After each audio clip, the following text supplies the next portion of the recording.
Donc, je vais vous parler du cas d'usage de la télérelève des compteurs d'eau. Pour vous donner un peu le contexte, hein, et faire la petite diapo promotionnelle du territoire. Tours Métropole Val-de-Loire, c'est une des 22 métropoles du territoire. On est situé dans le centre de la France. C'est une métropole de 22 communes, environ 300 000 habitants. Sur ce territoire, on a depuis longtemps développé un certain nombre de services numériques et surtout d'infrastructures numériques avec le développement d'un réseau fibre optique en propre pour interconnecter nos bâtiments, ce qui nous a permis de développer beaucoup d'usages en termes de systèmes d'information. On a un réseau Wi-Fi assez développé également. En termes d'eau potable, hein, puisque c'est le sujet, donc là je vais prendre la casquette, je suis Damien Michaud là, actuellement maintenant.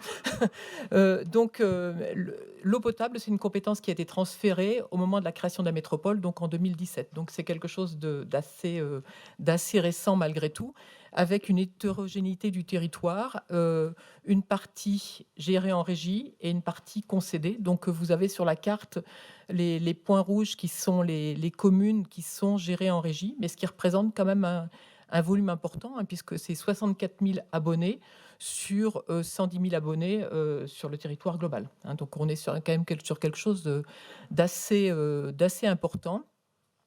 Et le fait que ça soit une situation hétérogène, ça facilite quand même pas la mise en place de solutions et la gestion, hein, il a fallu d'abord que tous ces gens apprennent à travailler ensemble et des logiques communes.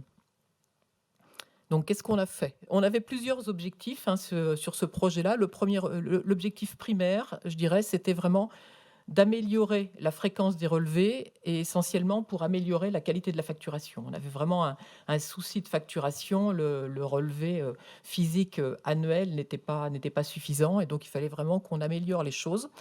Et puis, on a une problématique aussi sur l'hypercentre de Tours avec des compteurs qui sont placés dans des galeries techniques qui sont souterraines et qui sont amiantées. Donc, le sujet de la relève était problématique. Voilà. Et donc, ce qui va nous amener à des problématiques de deep indoor pour la télérelève. Un deuxième train d'objectifs, c'est qu'il y avait effectivement aussi le souhait de mieux connaître la consommation d'eau, l'écoulement de l'eau, et donc de pouvoir aussi s'appuyer sur ça pour travailler sur la détection des fuites, et puis d'améliorer également la qualité du service rendu à l'usager. Bon, quand on améliore la facturation, déjà, on améliore la qualité du service rendu, mais l'idée, c'est de pouvoir aussi faire de la détection de fuite chez l'abonné. S'il y a des consommations continues, il peut avoir ces informations-là, et un suivi de la consommation, en disant que si on connaît mieux sa consommation, on va pouvoir influer, changer ses habitudes. Voilà, donc ça, c'est notre deuxième train d'objectifs. Et puis le troisième train d'objectifs, hein, ils ne sont pas hiérarchisés, mais voilà, le troisième train, c'est de pouvoir, et ça c'est une problématique générale et un objectif général à toutes nos actions, c'est faire en sorte de réduire l'impact environnemental de nos actions.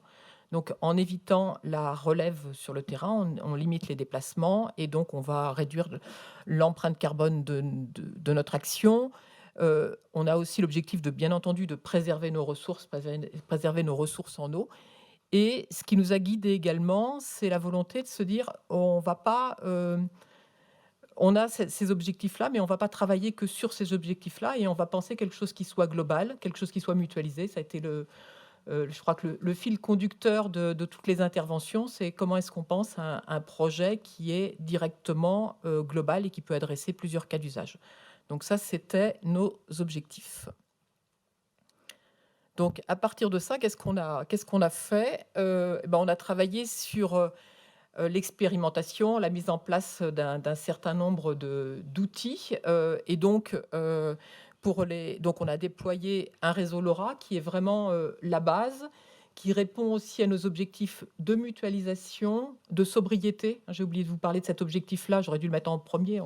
On vient d'adopter notre stratégie numérique responsable, et le troisième pilier de cette stratégie, c'est de se dire que il faut qu'on mette en place des solutions. Elles peuvent être numériques, mais il faut qu'on pense à la balance environnementale des solutions qu'on met en place. Donc, le sujet du réseau LoRa, qui consomme peu, qui est sobre en émissions de champs électromagnétiques, c'était quelque chose qui nous convenait bien.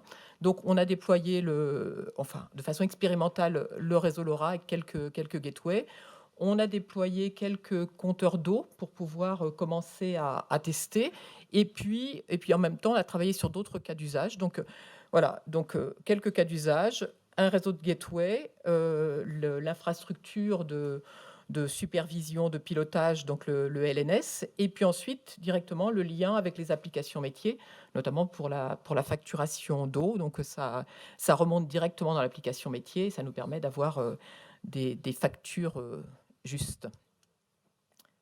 Donc actuellement, on a 4200 compteurs qui sont déployés.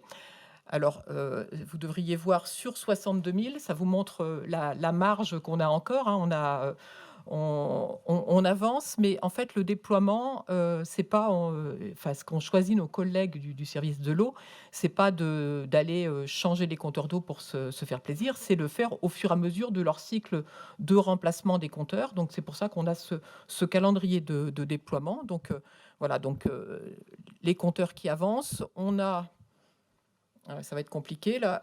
On a 11 gateways qui sont déployés, mais je dirais en mode encore expérimental. Donc, elles ne sont pas forcément fixées en dur, elles sont sur plot béton. Enfin, voilà, donc on a un câblage à revoir. Et puis, on estime qu'on aura entre 30 et 40 gateways à déployer sur l'ensemble de la métropole pour couvrir, répondre à l'ensemble de nos cas d'usage.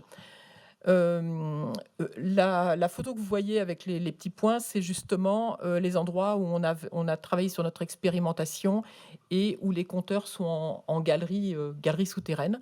Voilà, et donc on a aujourd'hui une facturation en temps, enfin au réel, vraiment pour l'ensemble des compteurs déployés. Donc la chaîne industrielle fonctionne. On a un déploiement donc des compteurs qui passent en mode industriel, lui aussi. Donc systématiquement, les compteurs d'eau qui sont déployés sur la commune de la Membrolle sur Choisille sont déployés directement en mode avec le module de connexion. Et en termes de qualité de service, on a encore, enfin encore, je ne sais pas si on arrivera à 100%, mais on a 1,6% des capteurs qui sont non vus par le réseau. Donc il faut qu'on aille regarder pourquoi. La photo que vous voyez sur la gauche, c'est le très joli centre-ville de Tours. Et c'est en dessous, hein, en dessous des voies de tramway, et, enfin, à côté des voies de tramway plus exactement, c'est là où on a nos galeries techniques et nos compteurs qui sont en souterrain. On a profité de cette expérimentation pour tester différents cas d'usage, et notamment le cas d'usage de l'éclairage public avec ce qui a été déjà présenté, hein, donc la possibilité de commander à l'armoire. Et donc ça, là aussi, on est en phase de déploiement en mode industriel sur la commune de Tours. C'était la contrepartie pour l'acceptation du fait d'éteindre l'éclairage public, c'est de pouvoir rallumer, hein, ça a été dit également, mais donc c'était vraiment le sujet de notre territoire également. Ce qui a été fait également, c'est qu'on a vraiment validé le principe de mutualisation. L'effet chat noir, non, c'est le mode veille. Donc, on a validé le principe de mutualisation des infrastructures pour l'ensemble des cas d'usage. Et puis, on a aussi travaillé avec plusieurs partenariats. Donc, un partenariat avec une commune sur des problématiques de bâtiments, hein, donc, taux de CO2 dans les classes, par exemple, température dans les classes aussi, parce que c'était vraiment un de leurs problèmes. On a travaillé avec un bailleur social sur aussi des sujets bâtimentaires, voilà. Et puis l'éclairage public, hein, donc voilà, qui se déploie. Et donc, les irritants, les points de douleur. On est peut-être resté un peu longtemps en mode expérimental. Donc ça, c'était peut-être lié au fait que, mais je ne sais pas si c'est un avantage ou un inconvénient, c'est que on a eu une approche très technique de notre sujet au départ. C'est des techniciens qui avaient une problématique métier, qui se sont rencontrés, donc le SI, le métier, qui se rencontrent, qui échangent et qui voient comment ils trouvent une solution. Et la solution a été trouvée, elle a été mise en place. Mais ça manquait de visibilité en interne, ça manquait de portage, parce que c'était, un sujet de technicien et donc il a fallu qu'on le fasse remonter d'un cran, que la direction générale s'en empare, que nos élus s'en emparent également et qu'ils en voient tous les avantages et qu'ils en soient maintenant les promoteurs. Mais donc le un des points de douleur, c'est sans doute cette approche qui a peut-être été trop technique au départ, mais ce qui nous a permis aussi d'avancer, donc voilà, pourquoi pas.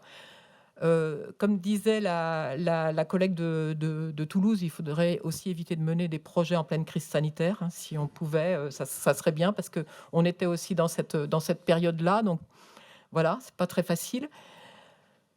Manque de ressources dédiées pour ce projet-là, donc on était sur, 5 d'un tel, 10 de l'autre, et donc la difficulté d'avancer, c'est vraiment fait sur la bonne volonté et voilà et ça doit être mon collègue qui est en train de dire qu'il en approche. Hem, Ce qui peut aussi nous poser des problèmes, c'est, qu'on est quand même sur des organisations qui sont assez silotées avec des gens qui sont sur leur verticale métier, qui ont des problématiques métiers auxquelles il faut qu'ils répondent et qui peuvent manquer de temps pour pouvoir prendre du recul et de la hauteur et se dire: «Bah, peut-être que je peux travailler avec le copain et qu'on va, on a le même sujet en fait. On a peut-être enfin, peut-être pas le même sujet, mais peut-être qu'il y a les mêmes moyens pour répondre à notre sujet». Et puis aussi, je vous disais qu'on était une métropole récente. Il y a beaucoup de compétences qui ont été transférées. Alors 2017, ça peut sembler loin déjà, mais en fait, au rythme des transferts de compétences sur des compétences techniques, l'entretien de la voirie, de l'éclairage public, et cetera, c'est long et on est sur une organisation très, encore par commune. Donc pour penser des solutions globales, c'est pas forcément très facile. Voilà, je vous disais des difficultés pour sortir du monde expérimental, mais qui ça découle de tout le reste. Mais ça y est, maintenant on n'est plus en mode expérimental et on passe en mode production. Et puis un dernier petit point de douleur, mais voilà, on a travaillé avec, Kerlink, hein, sur ce sujet-là et donc en s'appuyant sur leur LNS et donc qui va s'arrêter. Mais bon, voilà, c'est un point de douleur, mais bon, à la limite, comme on passe de notre POC à notre mode industriel, finalement, heureusement qu'ils le font maintenant. Voilà, ça aurait été un peu plus embêtant si ça avait été dans un an. Donc bon, c'est comme ça. Heu et ensuite, si c'était à refaire, bah, qu'est-ce qu'on garderait? Heu, je dirais l'enthousiasme de l'équipe parce qu'effectivement, on était dans un cadre difficile, donc la période de la pandémie, des gens qui avaient pas beaucoup de temps et malgré tout, on l'a fait. Voilà, donc ça, je garderai l'enthousiasme de l'équipe, mais je pense que aussi c'est pareil, c'est le fil rouge de toutes les interventions qu'on a vues depuis 2 jours, c'est qu'à chaque fois, on a vu des gens qui étaient super, super enthousiastes sur les projets qu'ils avaient menés et je pense que c'est quand même, un peu le nerf de la guerre quand même, hein. C'est, voilà le petit supplément d'âme.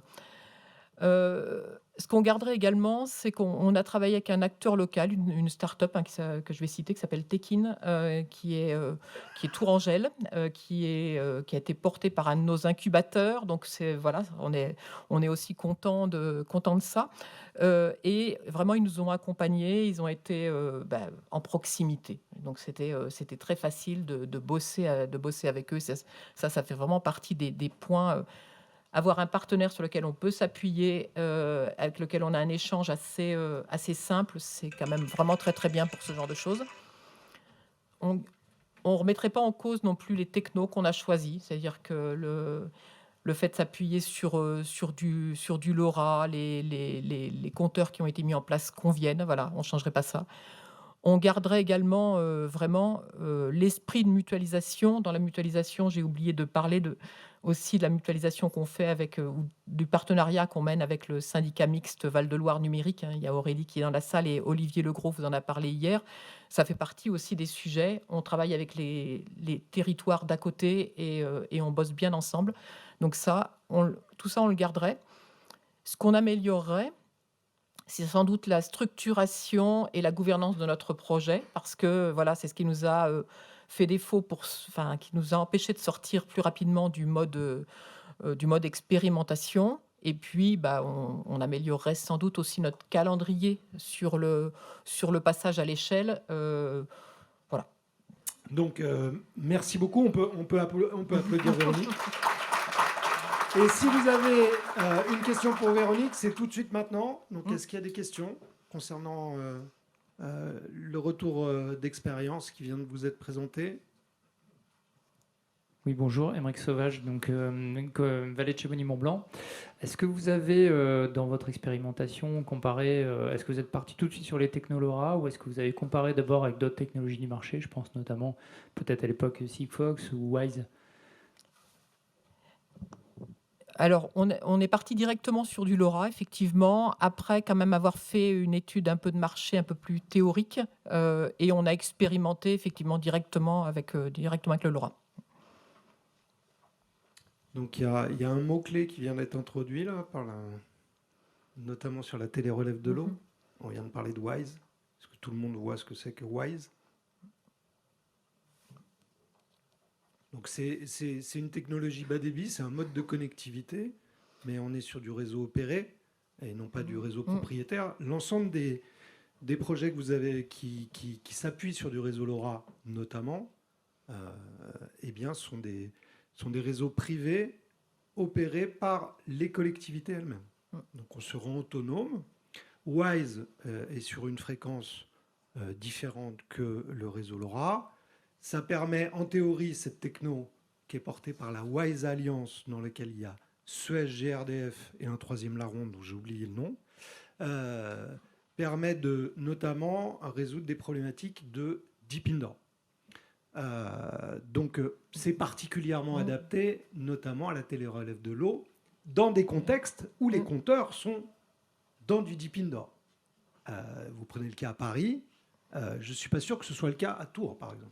Sur l'hypercentre, ils sont quand même dans des galeries techniques à plusieurs mètres sous terre. Donc, okay. Donc, on a densifié le réseau LoRa, en fait, sur cette partie-là. Donc, c'est juste vous dire que par rapport à Wise, on est bien sur une techno qui est plutôt adaptée au deep indoor. Par contre, on est sur du réseau opéré. Donc, il y a la volonté des collectivités de quand même rester sur du réseau propriétaire. C'est juste pour Wise, ça fonctionne sur la bande 169, du coup, LoRa 868. Du coup, si on descend en fréquence, c'est inversement proportionnel avec la taille d'antenne. Du coup, par exemple, pour l'éclairage public, on ne peut pas mettre un capteur ou une horloge dans une armoire avec une antenne de 50 cm. Du coup, il faut prendre en compte pour le télérelève des compteurs d'eau la taille d'antenne. Il y a une solution, on peut faire des antennes cylindriques, mais quand même, ça reste une taille importante de l'antenne. Merci. Alors, les trucs et astuces, moi, j'en raffole. Hein. Désolé si ça prend un peu plus de temps. Mais effectivement, allons-y, on enchaîne. Merci beaucoup.